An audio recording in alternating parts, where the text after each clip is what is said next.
Assalamualaikum warahmatullahi wabarakatuh.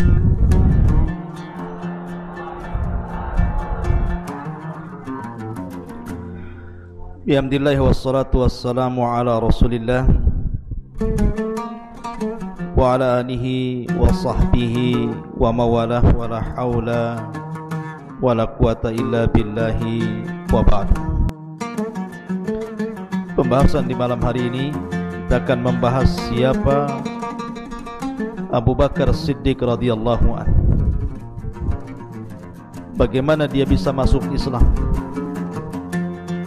bagaimana dia bisa mengajak teman-temannya untuk masuk ke dalam Islam, bagaimana dia bisa hijrah bersama Nabi sallallahu alaihi wasallam, dan apa sepak terjang Abu Bakar dalam Islam baik di Mekah atau setelah hijrah Nabi sallallahu alaihi wasallam sampai menjadi khalifah dan memerangi orang-orang murtad dan sampai wafatnya beliau. Bagaimana kisahnya? Ini yang kita akan kisahkan di malam hari ini.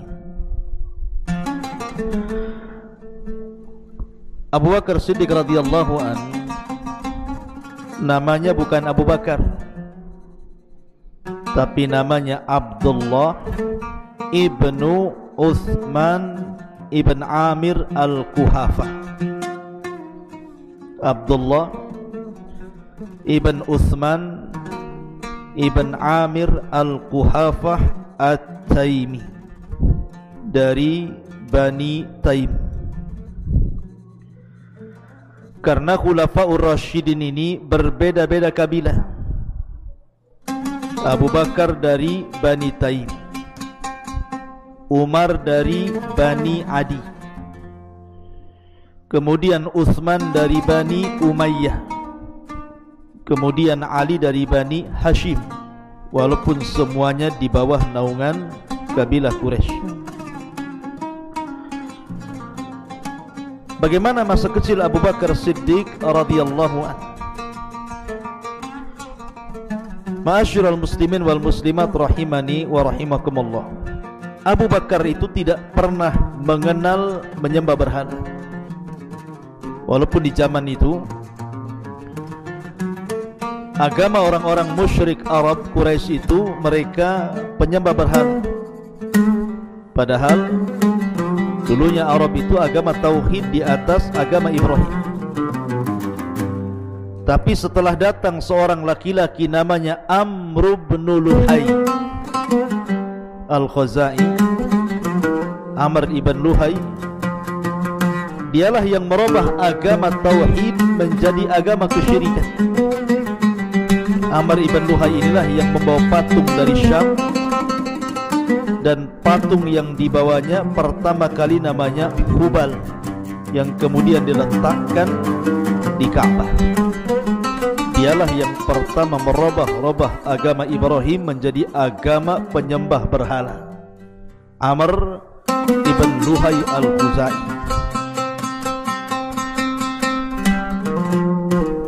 Sehingga ketika kesyirikan menyebar dan agama Ibrahim, agama tauhid sudah mulai surut, walaupun ada beberapa orang yang bisa dihitung dengan jari yang masih berpegang kepada agama Hanafiyah, sam'ah agama Ibrahim, tapi tidak banyak. Lah Abu Bakar Siddiq radhiyallahu anhu diajarkan oleh ayahnya dari kecil sudah disuruh menyembah berhala. Sampai ada kisah. Jadi ayahnya Utsman ibn Amir al-Quhafah ini memasukkan Abu Bakar dalam sebuah kamar yang isinya berhala semua. Maksudnya bapaknya supaya Abu Bakar itu mau belajar menyembah berhala. Ini Abu Bakar kecil. Ketika di ruangan berhala-berhala itu, justru Abu Bakar tidak mau menyembah berhala. Dia malah ngobrol dengan berhala. Dia mengatakan, wahai berhala, kalau engkau Tuhan, inni ja'i' fa'at'imuni. Saya lagi lapar, tolong datangkan makanan. Saya ingin makanan sekarang lagi lapar ini. Wa inni atsh, dan saya lagi haus, atshan, faksuni, maka berilah minuman kepadaku. Fa inni arin faksuni, dan saya ini tidak punya baju bagus, tolong sediakan baju yang bagus. Jadi Abu Bakar meminta kepada berhala untuk disediakan makanan, disediakan minuman, dan minta baju baru. Namanya patung mana bisa ngabulkan? Gerak saja pun tidak, berkedip pun tidak, dengar pun dia tidak. Ya patunglah, diam saja. Karena marah Abu Bakar Siddiq radhiyallahu an kecil ini, dia ngambil tongkat, dipukul satu-satu patung itu. Persis seperti kisah Ibrahim alaihi salatu wassalam yang menghancurkan patung-patung itu. Dari sini menunjukkan bahwa Abu Bakar tidak pernah menyembah berhala. Apalagi ketika Abu Bakar menginjak remaja, Abu Bakar itu tidak pernah mengenal khamar, walaupun di zaman itu khamar belum diharamkan. Tidak pernah mengenal perzinahan, tidak pernah mengenal kehidupan alam bebas layaknya anak-anak muda. Murni Abu Bakar itu terdiri di atas akhlak. Dan kabilahnya Bani Taim itu adalah kabilah yang suka memberikan diat kepada orang yang terkena kriminal pembunuhan. Jadi kalau orang membunuh dalam Islam kisos, kalau tidak dikisos maka bayar dia 100 ekor unta. Lah Abu Bakar Siddiq radhiyallahu an yang mengelola diat itu, menunjukkan bahwa sebelum Abu Bakar masuk Islam pun sudah dermawan Abu Bakar itu. Lah Abu Bakar Siddiq radhiyallahu an terdidik menjadi pengusaha, karena memang orang-orang Arab itu sedari kecil sudah diajarkan dunia usaha, dunia dagang. Jadi mengalir di tubuh orang-orang Quraisy itu dunia perdagangan, termasuk Abu Bakar Siddiq radhiyallahu an. Makanya Abu Bakar Siddiq radhiyallahu an menjadi peniaga handal di zaman orang-orang Quraisy. Dari situlah dia belajar ansabul Arab, nasab-nasabnya orang Arab, dari kabilah ke kabilah Arab dia hafal nasabnya. Jadi kalau ada orang berselisih soal nasab, maka mereka akan datang kepada Abu Bakar, dan Abu Bakar akan menjelaskan nasabmu ini, keturunanmu ini, bapakmu ini, kakekmu ini, buyutmu ini. Jadi Abu Bakar itu alim tentang nasab Arab. Lah ketika Abu Bakar Siddiq radhiyallahu anhu sudah menjadi pengusaha, disinilah Abu Bakar kenal Nabi sallallahu alaihi wasallam sebelum diangkat menjadi nabi dan rasul. Karena Rasul pun pengusaha. Setelah menikah dengan Khadijah, dia kaya, jadi pengusaha, kenalah Abu Bakar dengan Nabi. Sehingga Abu Bakar itu kesana kemari terkadang bersama Nabi SAW melakukan safar dalam rangka berniaga ke Yaman atau ke Syam. Sehingga Abu Bakar tahu betul Nabi SAW sebelum diangkat menjadi Nabi dan Rasul, bagaimana akhlak Nabi. Jadi memang Abu Bakar itu sudah berkawan dengan Nabi sebelum Rasul diangkat jadi Nabi. Lah ketika kemudian Nabi SAW betul-betul diangkat menjadi Nabi di usia 40 tahun, kemudian keluarga Nabi SAW yang pertama kali masuk Islam adalah Khadijah, kemudian disusul dengan anak-anaknya, kemudian termasuk juga anak angkatnya Ali bin Abi Thalib dan Zaid ibn al-Haritha. Mulailah Nabi SAW mengajak Abu Bakar untuk masuk Islam. Ini keistimewaan Abu Bakar. Allah Subhanahu wa taala berfirman, "Walladzi jaa'a bis-sidqi wa saddaqa bihi ulaika humul muttaqun." Dan orang yang datang dengan kebenaran dan juga dia membenarkan, maka mereka lah orang-orang yang bertakwa. Ayat ini turun kepada Abu Bakar. Karena Abu Bakar itu ketika ditawarkan Islam, Abu Bakar tidak pernah ragu. Satu-satunya sahabat yang ketika masuk Islam tidak ada keraguan, hanya Abu Bakar saja. Kalau yang lain itu ragu-ragu, betul ke Muhammad ini Nabi? Jangan-jangan bukan, jangan-jangan bukan. Jadi semua sahabat itu, mereka ketika masuk Islam itu masih menelisik Nabi, masih meneliti dulu. Tapi Abu Bakar tidak. Abu Bakar itu ketika ditawarkan Islam, langsung di hadapan Nabi SAW bersyahadat, asyhadu an la ilaha illallah wa asyhadu anna Muhammadar Rasulullah. Itulah hebatnya Abu Bakar Siddiq radhiyallahu. Bukan hanya itu saja. Setelah Abu Bakar Siddiq radhiyallahu anhu masuk Islam, maka dia ingin menampakkan keislamannya.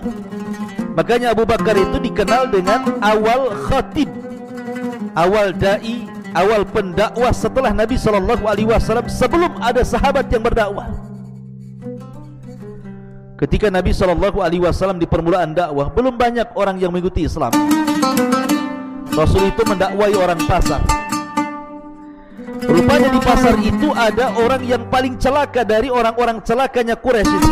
Namanya Uqbah ibn Abi Mu'ayth. Uqbah ibn Abi Mu'ayth. Dia ngajak geng-gengnya, kemudian mengeroyok Nabi SAW, seraya mendorong-dorong Nabi SAW hampir terjatuh. Datang Abu Bakar Siddiq radhiyallahu anhu dari kejauhan, menolong Nabi SAW. Dan Abu Bakar mengatakan, ataqtulu rajulan yaqulu rabbi Allah. Kenapa kalian hendak membunuh orang yang mengucapkan Rabb kami Allah? Ketika Abu Bakar membela Nabi SAW, maka Uqbah mengajak kawan-kawannya berbalik memukuli Abu Bakar sampai pingsan. 3 hari 3 malam tidak sadar Abu Bakar gara-gara dipukuli orang-orang kafir Quraisy karena membela Nabi SAW. Bayangkan orang berdakwah seperti ini.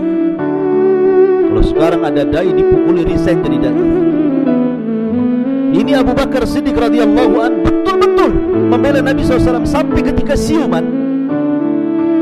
Ibunya Abu Bakar Ummul Khair takut dengan anaknya, sehingga kemudian dia menawarkan agar Abu Bakar itu makan, minum obat.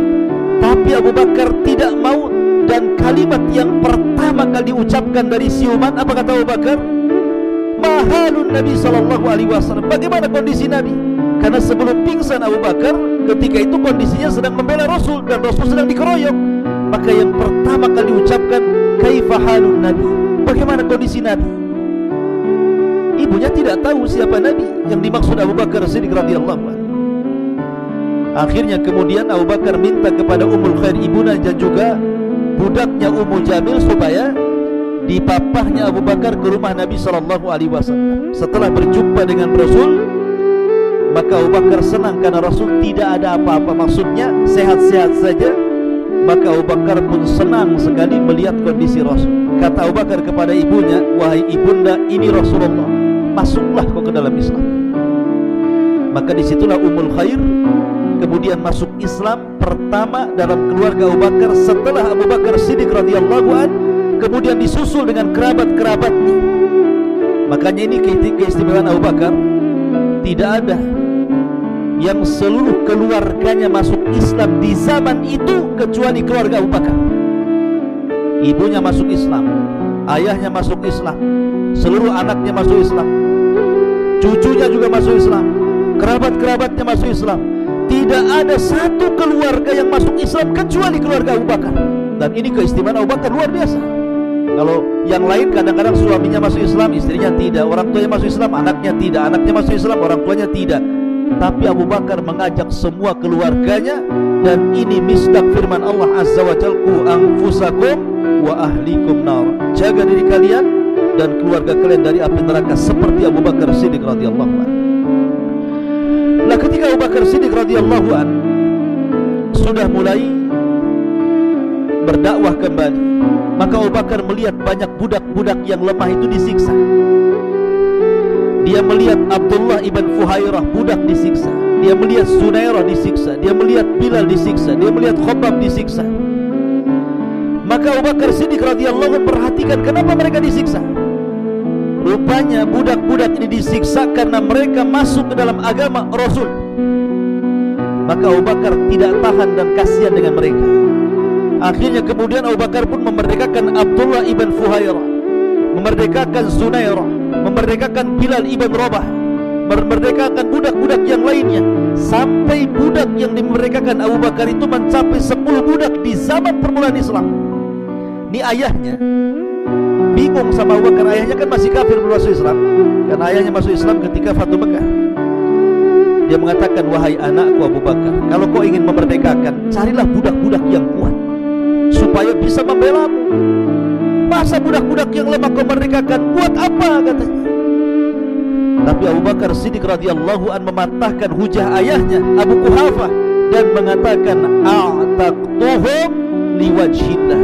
Aku memerdekakan mereka wahai ayahku karena wajah dari Allah, karena mengharap wajah Allah Subhanahu wa taala. Dari sini turun suratul Lail ayat 17 sampai 21. Wa sayujannabuhal atqa alladhi yu'ti malahu yatazakka wa ma li ahadin 'indahu min ni'matin tuzza illa ibtigha'a wajhi rabbihil a'la wa la sawfa yarda.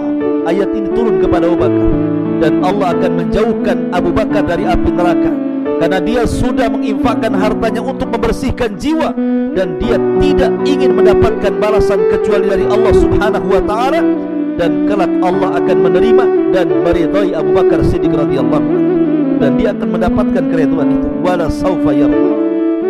Lihat, ini Abu Bakar Siddiq radhiyallahu anhu. Tapi di zaman itu, ikhwan, lain dengan di zaman sekarang. Orang berdakwah itu ditekan di zaman itu, diintimidasi, diancam, dimusuhi. Pokoknya gerak dakwah itu disempitkan. Sampai akhirnya Abu Bakar ini manusia, bukan malaikat. Kalau ditekan seperti itu, dia pun sempit. Rasanya Mekah yang luas itu kayak sempit kali untuk beribadah kepada Allah Azza wa Jalla. Akhirnya Abu Bakar pun niat untuk hijrah, untuk cari tempat beribadah kepada Allah dan tidak diganggu siapapun. Maka Abu Bakar pun menyiapkan perbekalannya di atas unta. Kemudian dia berjalan keluar dari Mekah. Rupanya di tengah jalan berjumpa dengan orang yang namanya Ibnu Dighinnah. Siapa? Ibnu Dighinnah. Ibnu Dighinnah ini orang kafir, tapi dia baik. Dia mengatakan kepada Abu Bakar, hei Abu Bakar, kamu mau kemana? Disangkanya Abu Bakar mau jualan, mau berniaga ke Syam. Kata Abu Bakar, ya Ibnu Dighinnah, inni muhajirun ilallah. Saya ingin hijrah menuju Allah. Saya ingin pergi dari Mekah. Saya ingin cari daerah yang tidak ada siapapun mengganggu ibadah antara diriku dengan Allah. Kata Ibnu Dighinnah, wahai Abu Bakar, orang sepertimu tidak layak keluar dari Mekah dan tidak layak dikeluarkan dari Mekah. Mithluka ya Abu Bakrin la yakhruj wa la yukhraj. Orang sepertimu tidak boleh keluar dari Mekah, apalagi diusir dari Mekah. Kalau mereka orang-orang itu menyakitimu wahai Abu Bakar, kata Ibnu Dighinnah, aku yang akan melindungimu. Inni jiwarun laka, aku yang akan melindungimu wahai Abu Bakar. Pulang kau ke rumah. Maka Abu Bakar balik lagi ke rumahnya karena sudah mendapatkan perlindungan dari Ibnu Dighinnah, salah satu tokoh Quraisy, walaupun dia kafir tapi baik. Maka mulailah Abu Bakar agak tenang karena sudah ada pelindung. Maka dia coba membuat musola di samping rumahnya. Dia sholat di luar rumah. Ketika Abu Bakar sholat, banyak anak-anak kecil nonton, ditonton sama anak-anak. Karena Abu Bakar itu kalau sholat suka nangis. Terkadang tangisannya jauh lebih keras dibandingkan bacaannya. Jadi anak-anak nengokin Abu Bakar sholat ini. Habis anak-anak keluar pula emak-emaknya itu nengokin juga gitu kan, Abu Bakar Siddiq sedang sholat itu. Jadi para suami-suami orang-orang Quraisy ini, tokoh-tokoh ini takut kalau seandainya anak-anak mereka dan istri-istri mereka terpengaruh dengan Abu Bakar.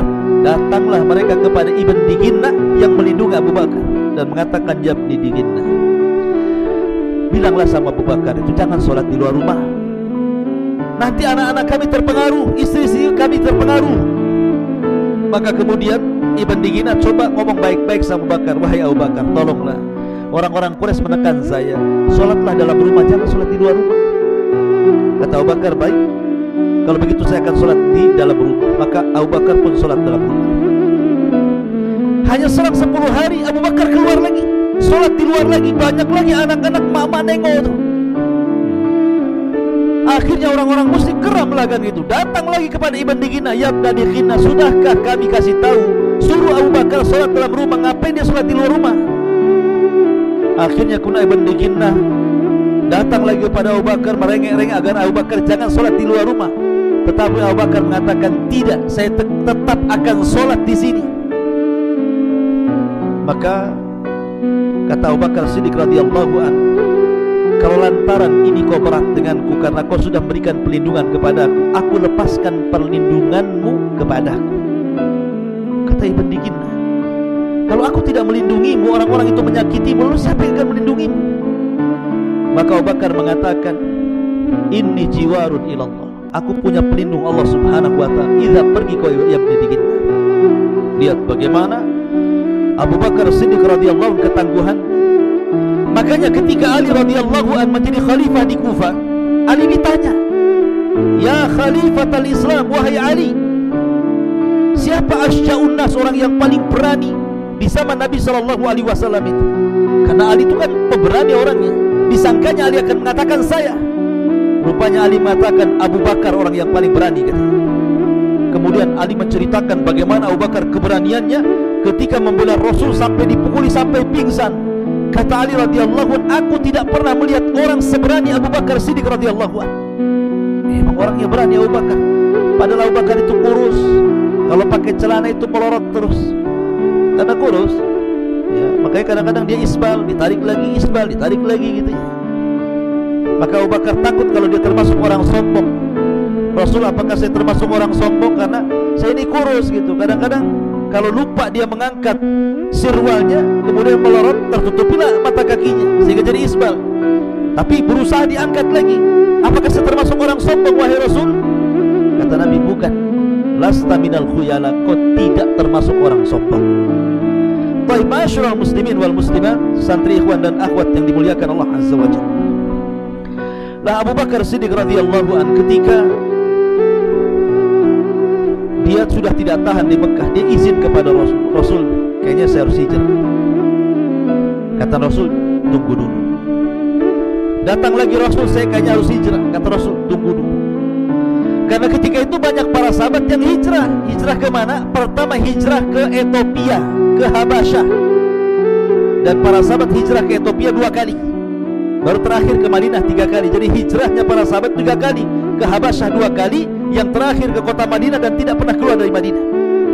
Jadi melihat kawan-kawannya hijrah, Abu Bakar pengen juga lah hijrah, karena ingin tenang beribadah kepada Allah Azza wa Jalla. Tapi ditahan-tahan sama Nabi. Rupanya ada maksud.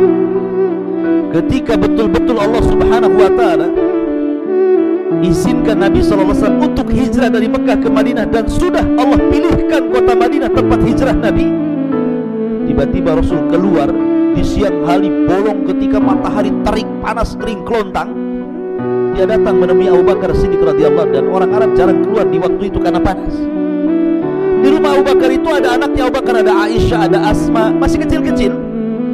Kata Nabi SAW, sebaiknya anak-anakmu suruh keluar dulu lah. Kata Abu Bakar, gak apa-apa, mereka anak-anakmu, mereka sudah masuk Islam, ngomong saja wahai Rasul. Kata Nabi SAW, ya Aba Bakrin, innallaha qad adina li bil hijrah. Wahai Abu Bakar, Allah sudah izinkan aku hijrah. Kata Abu Bakar, as-suhbatu suhbatu ya Rasulullah. Rasul, apakah saya akan menemani hijrahmu? Apakah saya akan menemani hijrahmu? Maka kata Nabi SAW, as-suhbatu suhbatu ya Aba Bakrin. Ya, kau akan menemani hijrahku, kau akan menemani hijrahku. Tiba-tiba Abu Bakar saking bahagianya menangis. Kata Aisyah radhiyallahu anha, anaknya, melirik Abu Bakar, demi Allah aku tidak pernah melihat orang sebahagia bapakku dalam kondisi bahagia dia bisa menangis. Jadi orang kalau bahagia sampai menangis itu berarti bahagia sekali gitu maksudnya. Karena biasanya orang bahagia itu tertawa, ini malah menangis kan itu ya. Berarti kalau orang bahagianya full berarti bisa menangis itu biasanya. Kalau antum menangis bukan bahagia, sedih kan. Akhirnya kemudian Abu Bakar Siddiq mempersiapkan untuk perbekalan hijrah. Disediakan 2 unta besar dengan seluruh hartanya Abu Bakar dan emas. Kan Abu Bakar kan tujarul zahab, dia penjual emas, dia peniaga emas. Jadi semua emasnya dibawa, semua hartanya dibawa, dijadikan 2 unta, 1 untuk dia, 1 untuk Nabi SAW. Mendengar ayahnya Abu Bakar, Abu Quhafa, Abu Bakar membawa semua hartanya, dia mulai galau tuh. Mana anak ini? Masa hartanya mau dibawa semua? Lah Abu Quhafa kan sudah tua buta lagi. Bapaknya Abu Bakar itu. Dia panggil cucunya Asma, kesini kamu. Maka datanglah Asma. Apa betul bapakmu membawa harta semuanya untuk perjalanan hijrah dia dengan si Muhammad itu? Asma cerdas. Dia ingin menangkan kakeknya. Diambilnya karung, dimasukkannya kerikil, dibawanya ke hadapan bapaknya. Pegang pak, ini emas semua. Orang buta, ya kan? Ini tengok emas semua. Bapakku tidak meninggalkan emas, ada semua di rumah ini. Alhamdulillah. Orang buta ini bego-begoin. Ya. Masyarakat muslimin yang dimuliakan Allah Azza wa Jalla. Akhirnya Abu Bakar pun hijrah bersama Nabi. Ya. Berdua bersama Nabi sampai Allah Subhanahu wa taala katakan tsaniyasnaini idh huma fil ghar. Ketika Abu Bakar Siddiq bersama Nabi SAW berangkat waktu itu, maka Nabi SAW menjadikan Abu Bakar sebagai teman hijrahnya. Tapi Rasul selama 3 hari belum keluar dari Mekah. Ini siasat Rasul. Dan dalam peristiwa hijrah ini, yang sangat berjasa adalah keluarga Abu Bakar. Semua keluarga Abu Bakar berjasa dalam hijrah ini. Pertama Asma bintu Abi Bakar. Yang kedua Abdurrahman ibn Abi Bakar. Yang ketiga budaknya Abu Bakar yang dimerdekakan, Abdullah ibn Fuhairah. Itu berjasa sekali bagi perjalanan hijrah Nabi SAW.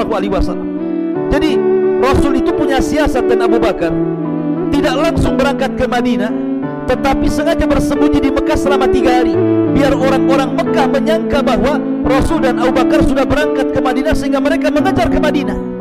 Karena mereka memberikan hadiah besar untuk kepala Nabi dan kepala Abu Bakar Siddiq radhiyallahu anhu. Akhirnya mereka pun kemudian bersembunyi di gua yang disebut dengan Ghar Ats-Tsur. Gua Tsur. Kalau tempat turunnya wahyu, gua Hira. Kalau tempat sembunyinya Rasul dengan Abu Bakar namanya gua Tsur. Disitulah 3 hari Rasul dan Abu Bakar bersembunyi di gua itu. Lah siapa yang kasih makan itu di gua itu coba? Tak mungkin Abu Bakar keluar cari makan bisa ditangkap, ketahuan. Yang kasih makan anaknya Asma. Asma itu dia menyiapkan perbekalan makanan dari rumahnya setiap hari menuju gua itu untuk kasih makan. Bayangkan bagaimana Asma seorang wanita harus sembunyi-sembunyi, jangan sampai ketahuan. Kalau ketahuan bisa dibunuh, dan akan ketahuan Rasul dan Abu Bakar, sehingga dia mengorbankan jiwanya hanya untuk memberi makan ayah dan juga Nabi SAW. Ini Asma bintu Abu Bakar. Yang kedua Abdurrahman, anaknya Abu Bakar, menjadi informan. Jadi dialah yang kemudian melihat situasi, suasana orang-orang Quraisy itu. Jadi dia ngasih kabar. Dia masuk ke Mekah, nanti datang lagi, tadi orang Quraisy itu begini. Di zaman itu tidak ada HP. Kalau ada HP dari Mekah kan ngomong, orang-orang Quraisy lagi ini, saya lagi OTW saja. Kalau pakai handphone kan, zaman dulu mana ada pakai handphone. Sehingga Abdurrahman pun kalau mau ngasih informasi ke Nabi dan juga Abu Bakar ayahnya itu harus sembunyi-sembunyi, jangan sampai ketahuan. Termasuk budaknya Abu Bakar namanya Abdullah ibn Fuhairah, pura-pura jadi penggembala kambing di bawah gua. Jadi kalau ada orang datang diisyaratkan, oh ada orang datang. Jadi Nabi dah persiapan dengan Abu Bakar itu. Sampai suatu ketika betul-betul ada sebagian pasukan kecil yang sampai ke gua itu. Maka Abdullah ibn Fuhairah mengisyaratkan bahwa di atas gua itu ada pasukan Abu Jahal. Abu Bakar sudah duk gitu. Kalau seandainya dia selonjorkan kakinya nampak dari atas, sehingga Abu Bakar gemetar ketakutan, bukan ketakutan kepada dirinya, bagaimana keselamatan Rasul.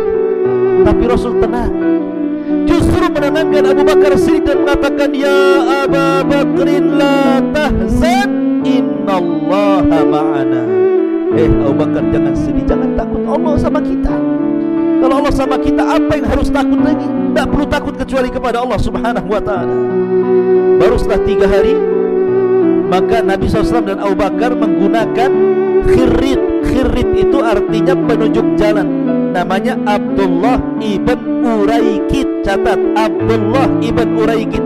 Dia orang kafir, tapi orang yang amanah. Dialah yang menunjuki jalan Nabi dan Abu Bakar menuju kota Madinah dengan berbeda jalur dari jalur yang biasa ditempuh orang-orang dari Mekah ke Madinah. Berhari-hari ya, dari mulai Nabi SAW hijrah itu sampai ke kota Madinah. Bayangkan, itu akhtarul hijrah fil alam. Sebahaya-bahaya hijrah di alam semesta. Jauh lebih bahaya dibandingkan hijrahnya Ibrahim dari Irak ke Syam. Jauh lebih bahaya daripada hijrahnya Nabi Lut.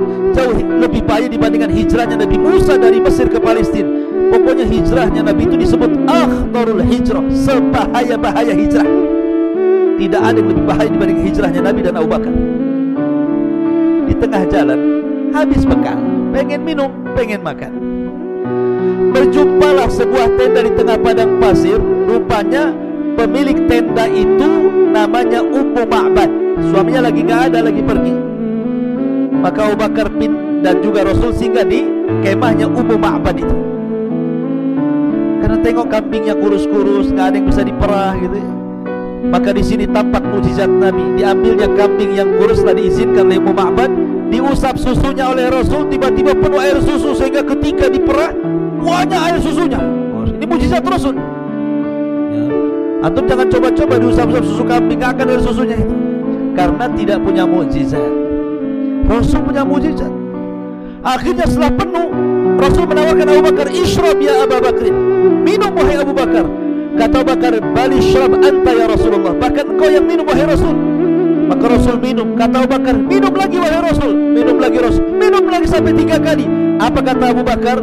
"Wallahi inni ra'aitu an-nabiyya sallallahu alaihi wasallam yashrab, thumma yashrab, thumma yashrab hatta rawaituhu." Kata Abu Bakar, "Demi Allah aku melihat Rasul minum, kemudian minum, kemudian minum, hilang pula dahaga saya." Siapa yang minum, siapa yang hilang dahaganya?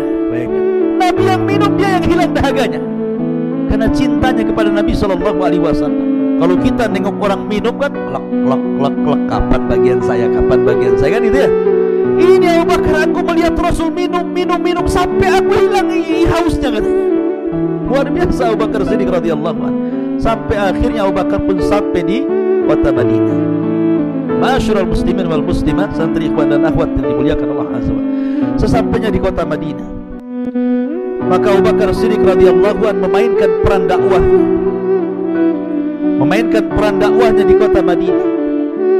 Maka Abu Bakar menampakkan akhlak setelah akhlak Nabi SAW, sehingga banyak orang tertarik masuk Islam karena melihat akhlak Abu Bakar Siddiq radhiyallahu anhu. Luar biasa akhlak Abu Bakar itu. Dia tunjukkan bagaimana ibadahnya di hadapan para sahabat sebagai percontohan bagaimana manusia terbaik setelah Nabi SAW. Sampai suatu ketika Rasul itu sedang berceramah seperti ini. Kata Rasul, "Siapa yang hari ini puasa?" Tidak ada yang berdiri kecuali Abu Bakar. "Ana ya Rasulullah." "Siapa yang hari ini mengunjungi orang sakit?" Tidak ada yang berdiri kecuali Abu Bakar. "Saya ya Rasulullah." "Siapa yang hari ini memberi makan fakir dan miskin?"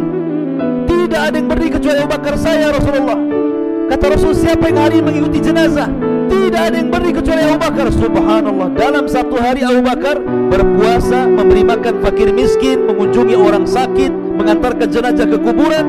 Kata Rasul, tidaklah dalam satu hari terkumpul 4 perkara ini illa dakhalal jannah, kecuali dia masuk surga. Itu Abu Bakar. Abu Bakar luar biasa. Fa idza faraghta fansab. Kalau selesai mengamalkan sebuah amalan, dia berpindah kepada amalan yang lain. Itulah Abu Bakar Siddiq radhiyallahu anhu. Sampai suatu ketika Abu Bakar pernah bertengkar dengan orang Yahudi, dengan orang kafir. Ketika orang kafir ini mengatakan, "Innallaha tsalitsu tsalatsa," kata Allah itu satu di antara 3. Sama orang Nasrani, ditempelenglah orang ini. Kemudian akhirnya orang ini datang kepada Nabi mengadu, "Rasul, dia Abu Bakar nempeleng saya." Ya. Kata Abu Bakar, "Ya, saya tempeleng karena dia mengatakan innallaha tsalitsu tsalatsa." Kemudian kata Abu Bakar, "Ya, memang saya betul jujur Abu Bakar." Tapi ketika kemudian kata Rasul, "Betul kamu mengatakan seperti itu kepada orang kafir?"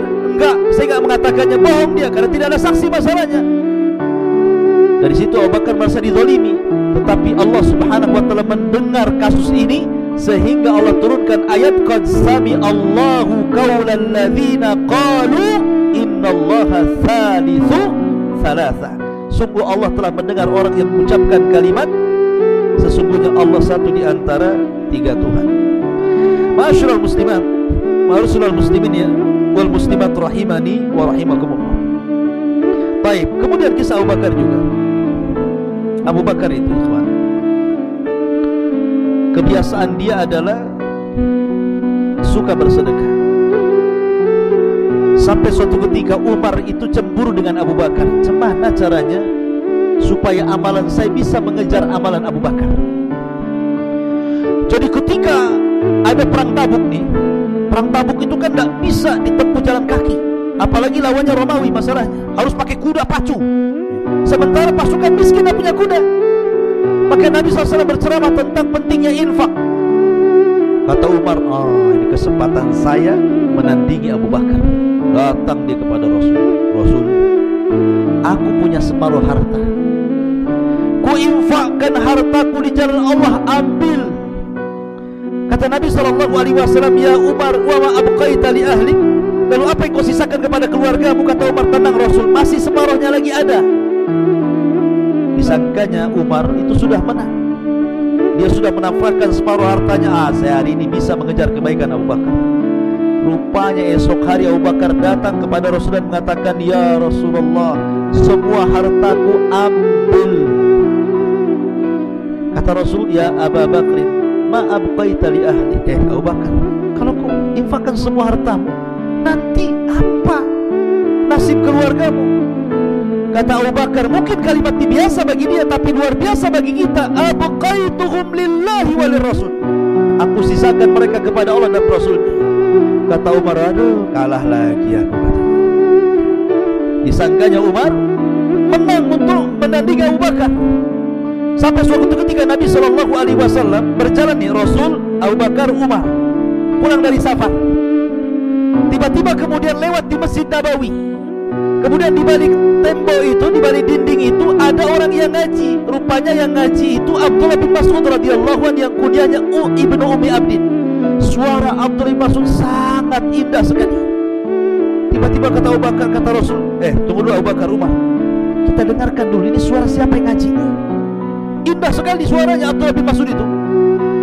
Selesai dia membaca Quran, maka Nabi SAW mengatakan kepada Abu Bakar dan Umar, wahai Abu Bakar, wahai Umar, man arada an yasma'al Qur'ana ghaddan tariyan falyasma' ala ibni ummi abdin.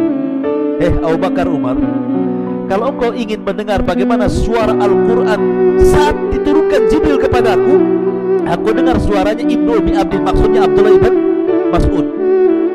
Para sahabat itu, kalau ada sahabat yang lain dipuji Rasul, artinya berada di atas kesenangan, maka mereka ikut senang. Senang di atas kesenangan orang. Oh, zaman sekarang gak senang di atas kesusahan kan itu. Kawannya susah, alhamdulillah. Kau yang senang, kenapa kau tak susah, katanya kan begitu ya. Jadi para sahabat itu kalau sahabatnya senang-senang dia. Umar nih pagi-pagi buta datang ke rumah Ibnu Mas'ud. Selamat wahai Ibnu Mas'ud. Ada apa Umar? Nabi kemarin ngomong, suaramu indah, suaramu disejajarkan dengan Jibril. Tapi Abdullah bin Mas'ud biasa-biasa saja. Kata Umar, kenapa kamu biasa-biasa saja? Aku sudah menghabarkan berita gembira dari Nabi SAW. Aku sudah pagi-pagi buta datang kemari. Kata Abdullah bin Mas'ud, iya, karena barusan Abu Bakar datang ngasih tahu hal yang sama. Ya aku biasa-biasa saja karena sudah tahu dari Abu Bakar. Kata Umar, kalah lagi aku. Lihat bagaimana Umar bin Khattab berusaha menandingi Abu Bakar, tidak bisa ya. Makanya kemudian Abu Bakar itu wajar kalau seandainya sahabat satu-satunya yang kalau seandainya kata Rasul keimanan Abu Bakar diletakkan di satu neraca dan keimanan seluruh manusia diletakkan di satu neraca satunya, maka keimanan Abu Bakar jauh lebih berat menjangkau seluruh keimanan manusia setelah Nabi SAW. Ya, karena dari 10 sahabat yang masuk dijanjikan dihabar gembirakan masuk surga, sebagian besar Islam di tangan Abu Bakar. Utsman bin Affan Islam di tangan Abu Bakar. Talha bin Ubaidillah Islam di tangan Abu Bakar. Abu Ubaidah bin Jarrah Islam di tangan Abu Bakar. Abdurrahman bin Auf, Islam di tangan Abu Bakar. Utsman bin Mad'un, Islam di tangan Abu Bakar. 6 di antara sahabat yang dijanjikan masuk surga, semua Islam di tangan Abu Bakar. Abu Bakar Siddiq luar biasa, ajak orang masuk Islam itu dengan akhlaknya, tertarik orang. Ma'asyiral muslimin wal muslimat rahimani wa rahimakumullah. Makanya wajar kalau Rasul itu suka dengan Abu Bakar ketika Amr bin As bertanya kepada Rasul, siapa laki-laki yang paling kau cintai dan siapa wanita yang paling kau cintai? Kata Rasul, adapun perempuan Aisyah, adapun laki-laki bapaknya, maksudnya Abu Bakar Siddiq radhiyallahu anhu. Baik, tetapi tentu kebersamaan Nabi SAW bersama Abu Bakar baik sebelum diangkat jadi Nabi, setelah diangkat jadi Nabi, kemudian menjadi sahabatnya ketika hijrah bersama Rasul. Kemudian saat peperangan, Abu Bakar tidak pernah resign dari peperangan. Semua peperangan Nabi diikuti Abu Bakar. Sampai akhirnya Nabi SAW tepat di hari Senin tanggal 12 tahun 11 Hijriah, bulan Rabiul Awal, Nabi SAW meninggal dunia. Ketika Nabi SAW meninggal dunia, semua sahabat tidak yakin dan tidak percaya. Umar sampai sesumbar, siapa yang mengatakan Nabi mati kupenggal oleh lehernya? Saking tidak yakinnya dengan Nabi. Tapi Abu Bakar menangkan para sahabat. Lihat bagaimana Abu Bakar kebijakannya, naik di atas mimbar. Ketika para sahabat mereka sedih, tidak ada yang bisa bangun, tangisan terus-terusan karena melihat bagaimana dan mendengar Rasulullah SAW sudah tidak ada lagi. Tapi Abu Bakar tegar membuat para sahabat istiqomah di atas Islam dan mengatakan, ya ayyuhan nas, man kana minkum ya'budu Muhammadan fa inna Muhammadan qad mat, wa man kana ya'budu Allah fa inna Allah hayyun la yamut. Manusia, kata Abu Bakar, kalau kalian menyembah Muhammad, Muhammad sudah mati. Tapi kalau kalian masih menyembah Allah, Allah tetap zat yang tidak pernah mati dan akan tetap hidup. Sudah, ini sudah takdir Allah. Nabi SAW meninggal dunia. Maka sejak itulah akhirnya Nabi SAW ketika meninggal di hari Senin dan dikebumikan di hari Rabu, disitulah terjadi cekcok antara para sahabat karena orang-orang Ansar sudah mulai mengangkat Sa'd bin Ubadah untuk menjadi khalifah pengganti Rasul. Abu Bakar datang dengan Umar dan Abu Ubaidah menuju para pembesar Ansar dan mengatakan, jasad Nabi belum dikubur, kalian sudah sibuk memilih pemimpin. Kemudian Abu Bakar Siddiq radhiyallahu menjelaskan bahwa kepemimpinan itu ada di tangan orang-orang Quraisy, bukan di tangan kalian. Nahnu ulat wa antum wuzara, kamilah pemimpin, kalian menteri-menterinya. Itu Nabi yang mengatakan seperti itu. Maka orang-orang Ansar sadar. Akhirnya Abu Bakar memegang tangan Umar dan tangan Abu Ubaidah, kemudian diangkat, pilih dua orang ini siapa yang layak menjadi pemimpin, baiat dua-duanya. Umar bingung, dia tiba-tiba diangkat tangannya. Sementara selama masa hidup Rasul, Umar tidak pernah mampu menjaga kebaikan Abu Bakar. Langsung dia tarik tangannya dan mengatakan, aku tidak akan menjadi khalifah kalau ada rakyatku namanya Abu Bakar. Gak mau saya. Mau dia. Lihat, orang dulu kalau disuruh jadi presiden tak mau. Orang sekarang, saya saja yang jadi presiden, kau jangan, katanya. Coblos saya, yang itu jatuhkan saja balihonya. Orang sekarang, orang dulu tidak. Pada narik tak mau, kalau dijadikan pemimpin pada nggak mau. Umar tak mau saya jadi pemimpin kalau ada rakyat namanya Abu Bakar. Abu Ubaidah nggak mau. Akhirnya Umar bin Khattab langsung mengambil tangan Abu Bakar. Ubayyi'uka ya Abu Bakrin, kamu yang jadi khalifah, aku berbaiat kepadamu. Ketika Umar pegang tangannya Abu Bakar berbaiat, disusul Abu Ubaidah, disusul orang-orang Ansar baiat khusus. Akhirnya manusia sepakat baiat umum menjadikan Abu Bakar menjadi khalifatul Islam yang pertama kali setelah Nabi SAW. Wajar, kenapa? Karena isyarat kekhalifahan Abu Bakar sudah ada sejak Rasulullah SAW hidup. Apa isyaratnya? Ketika Rasul sakit. Ketika Rasulullah SAW sakit, Nabi meminta kepada Aisyah agar Abu Bakar menggantikan imamnya. Ya Aisyah, muru abaka bi an yusalliya bin nas. Aisyah, kasih tahu tuh bapakmu Abu Bakar, aku lagi sakit, tak bisa jadi imam. Biar dia jadi pengganti imam dalam sholat. Kata Aisyah, jangan wahai. Bapakku itu baka, orangnya suka nangis. Nanti kalau sholat dia tangisannya lebih kencang dibandingkan bacaannya. Umar saja wahai Rasul. Kata Rasul, tidak mau. Muru Abu Bakrin bi an yusalliya bina. Saya maunya Abu Bakar, perintahkan dia imami manusia sholat, gantikan aku, kata Rasul. Akhirnya Abu Bakar pun terpaksa karena permintaan Rasul. Rupanya Rasul sudah mengisyaratkan bahwa Abu Bakar akan menjadi khalifah sepeninggalnya, karena sudah menjadi imam bagi seluruh para sahabat dalam sholat, maka dia layak menjadi imam bagi negaranya. Jadi syaratnya sudah ada. Suksesi kepemimpinan Abu Bakar itu ketika menjadi imam sholat sesakitnya Nabi SAW. Akhir jadi khalifah. Masalahnya ikhwan, di akhir-akhir wafatnya Rasul, 2-3 tahun sebelum wafatnya Rasul, terjadi kegoncangan. Banyak orang-orang yang ngaku nabi palsu. Di situ muncul Al-Aswad Al-Ansi dari Yaman, ngaku nabi palsu. Kemudian muncul Musailamah Al-Kadzab dari Bani Hanifah Yamamah. Kemudian muncul Tulaihah Ibn Khuwailid Al-Asadi.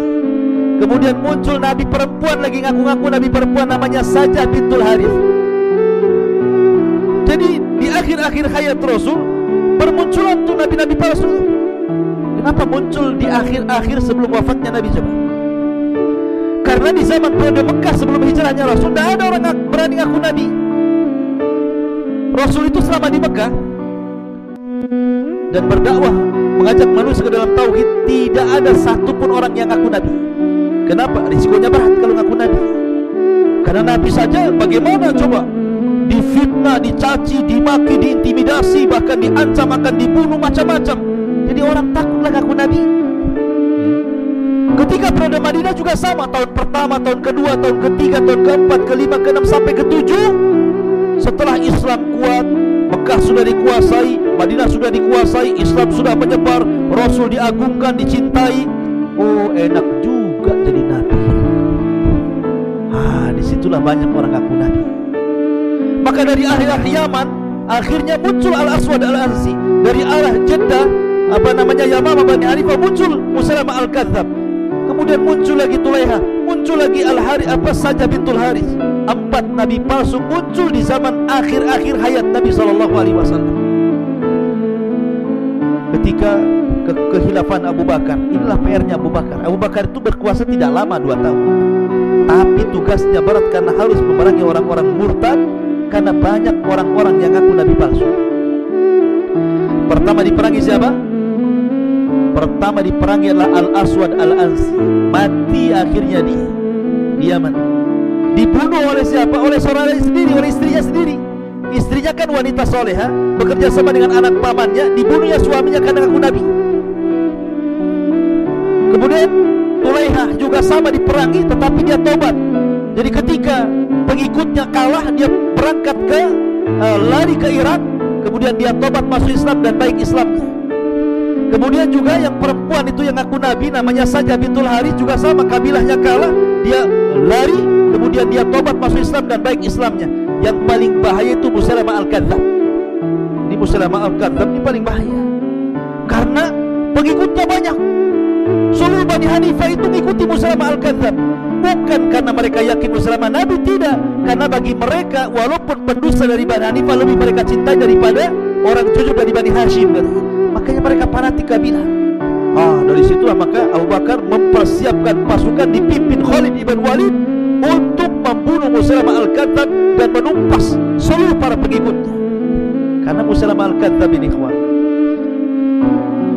dia dikuatkan oleh seorang yang dulunya bekas sahabat Nabi. Walaupun riwayat ini sebagian ulama mengatakan tidak benar, batil gitu, fi nazar, tapi kisahnya disebutkan dalam tarikh-tarikh ketika bicara tentang tarikh Nabi.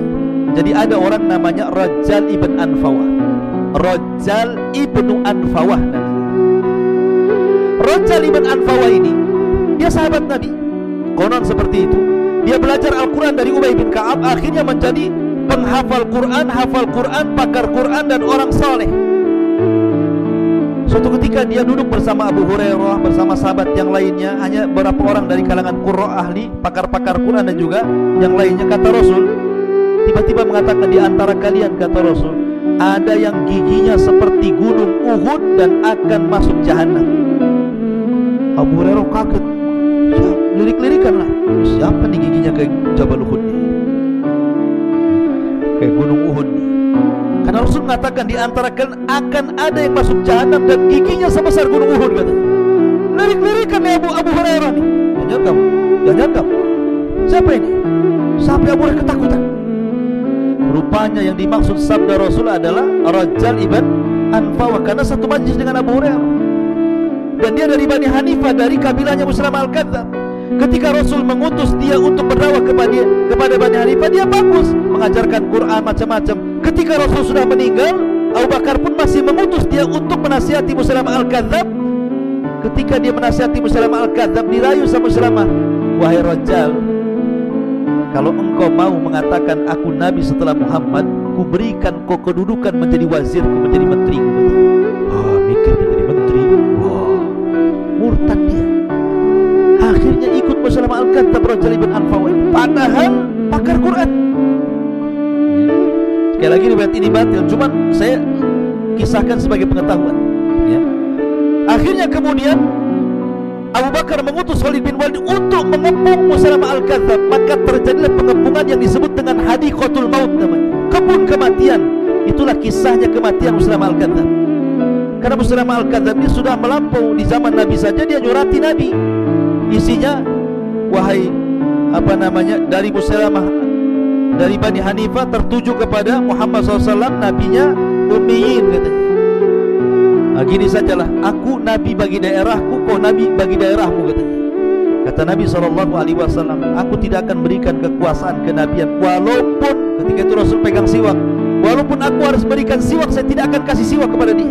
Apalagi kekuasaan dalam kenabian, karena tidak ada nabi sepeninggalku. Maka disitulah Nabi menjuluki Musailamah dengan sebutan kadzab di belakangnya. Maka disebut Musailamah al-Kadzdzab, pendusta. Nah, ketika itu Nabi SAW, walaupun demikian ikhwan, Rasul tidak langsung memerangi Musailamah al-Kadzdzab. Masalahnya ada kisah. Amr bin As ini belum masuk Islam, karena dia masuk Islam bersama Khalid belakangan, dan dia kawannya Musailamah al-Kadzdzab. Jadi Amr bin As ini kan bertandang tuh ke rumah Bani Hanifah, Musailamah al-Kadzdzab, namanya kawan. Kata Musailamah, Amr, kau kan dekat tuh rumahnya dengan Nabi, kira-kira yang terakhir yang diwahyukan Jibril kepada si Muhammad itu apa? Kata Amr bin As, aku pernah mendengar, karena orang Arab kan jago menghafal syair, disangkanya Quran syair.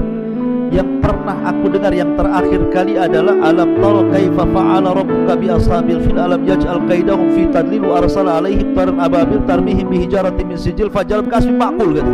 Ini yang terakhir saya dengar, kata Musailamah. Iya, semalam Jibril datang juga kepadaku, kata. Dia mewahyukan dengan wahyu yang sama. Kalau itu suratul fil, maka saya suratul difdah, surat kodok. Itu surat gajah, ini surat kodok pula dia sampai kepadaku, katanya.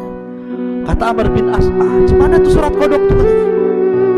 Kata Musailamah al-Kadzdzab, Jibril telah mewahyukan kepadaku, Allah berfirman, ya Difda binta Difda'aini niki mata niki fa inna a'laki fittini wa asfaluki filma. Hei kodok, anak putra dari ibu dan bapak kodok, silahkan mengodok, karena paling tinggi hidupmu di atas tanah, paling rendah hidupmu di air. Silahkan mengodok. Surat kodok pula, satu surat fil, satu surat kodok, ya. Kata Amr bin As, ini Amr bin As ini belum masuk Islam, masih musyrik, tetapi dusta itu aib bagi bangsa Arab. Makanya dia mengatakan, wallahi ya Musailamah inni ra'aituka lakadzib. Demi Allah, wahai Musailamah, aku lihat kau ini pendusta, kau bukan nabi lah kayaknya. Ini sama-sama kawan, dibilang pendusta. Ya, karena nabi itu bukan pengakuan, nabi itu bukan pemilihan presiden, dipilih oleh rakyat si anu jadi nabi. Tidak, ya. Pemimpin itu ada dua, ada yang dipilih Allah, tidak dipilih rakyat. Nabi itu dia dipilih rakyat, Allah yang milih. Kalau presiden dia dipilih rakyat. Tapi Nabi itu Allah yang pilih. Nabi boleh sama ngaku-ngaku Nabi, Allah tidak memilih dia. Jadi akhirnya Muslim merangkai-rangkai wahyu, macam-macam rangkaian. Yang namanya orang merangkai ya. Dan kalau saya ceritakan bagaimana wahyu Muslim itu semua berkaitan dengan makanan. Suka kuliner mungkin Muslim Al-Qatar. Masyaallah muslimin wal muslimat yang dimuliakan Allah. Akhirnya Abu Bakar mengutus pasukan mengepung Hadikatul Maut itu, kebun kematian. Maka Musailamah pun meninggal di tangan siapa? Wahsy, budaknya Hindun yang pernah membunuh Hamzah. Karena dia pernah bersumpah, dulu aku pernah membunuh orang yang paling dicintai Nabi Hamzah, dan sekarang aku harus membunuh orang yang paling dibenci Nabi Musailamah Al-Kadzdzab. Masyaallah muslimin wal muslimat rahimani wa rahmatullah. Maka setelah Abu Bakar berhasil memerangi orang yang murtad, para penahan zakat, macam-macam, dan akhirnya mulai melebarkan kekuasaan ke arah Romawi, maka di malam hari, tepatnya hari Senin, Abu Bakar mandi kemudian sakit di tengah malam. Dia bertanya kepada Aisyah, dulu Nabi itu meninggal hari apa? Hari Senin. Maka Abu Bakar, saya pun ingin juga meninggal di hari Senin. Dulu Nabi dikafani dengan berapa helai kapan wahai Aisyah? Kata Aisyah, 3 helai kapan. Aku pun tolong nanti kalau sudah mati kasih 3 helai kapan. Dulu Nabi begini. Pokoknya dia ingin meniru Nabi saat kematiannya. Dan Allah kabulkan Abu Bakar meninggal di usia yang sama dengan Nabi, 63 tahun di hari Senin. Dan dia meninggal karena mandi di malam hari untuk tahajud. Dan Abu Bakar pun akhirnya dikubur di samping Nabi SAW. Maka dia kawan Rasul sebelum hijrah, kawan Rasul sebelum Islam, kawan Rasul setelah Islam, kawan Rasul setelah hijrah, kawan Rasul dalam jihad, kawan Rasul di kota Madinah. Maka dia akan menjadi kawan Rasul sampai kuburannya